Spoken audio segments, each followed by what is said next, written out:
In the diagram below, two chords of a circle BC and DE intersect at F. GB is perpendicular to BC. We can see that's marked in here. And GE is perpendicular to DE. We can see that there. The line GF intersects chord CD at H. Explain why GEFB is a cyclic quadrilateral. Okay, well that's easy enough. So we've got angle GEF is equal to angle GBF is equal to 90 degrees. So opposite angles equal 180 degrees. So that does that. And then we want to draw the circle onto the diagram because it will help with part B. Okay, so I've added the circle onto the diagram, and I've also zoomed up a bit so I can write on it more easily. So prove angle CDE is the same as angle EGF. So let's identify those two angles. I think that's the very first thing that we should do.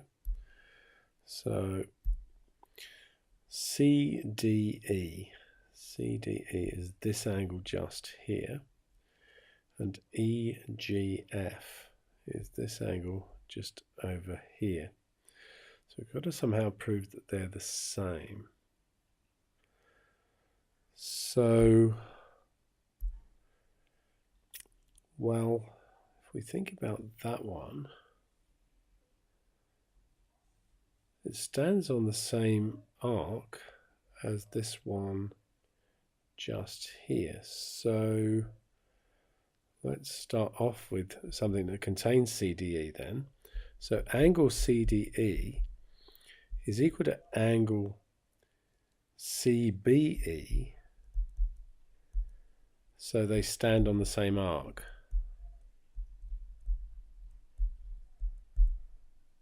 Okay, so what have we got so far? We have got that this angle here is the same. What we can then see is that the angle EGF, let's go back to my original colour,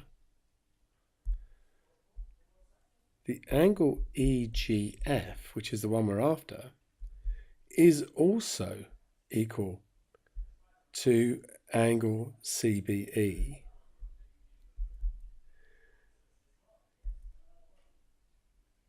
Because they stand on the same arc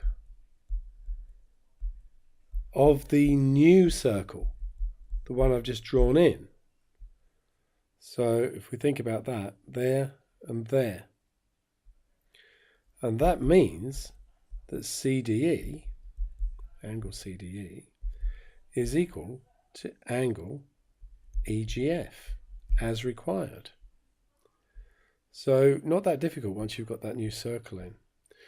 Now we've got to prove that GH is perpendicular to CD. So we've got to prove we've got a right angle just here. So I'll probably work on that in this space up here, rather than scrolling up and down the screen. So, well, these two angles are the same because they're vertically opposite. So we can straight away state angle CDE is equal to angle, which one was we trying to show? EGF. And just say part B there, because we already showed that was true. And then angle HFD is equal to angle EFG, because those are vertically opposite. And that means that triangle GEF is similar to triangle, now let's make sure we So I went GEF. So DHF,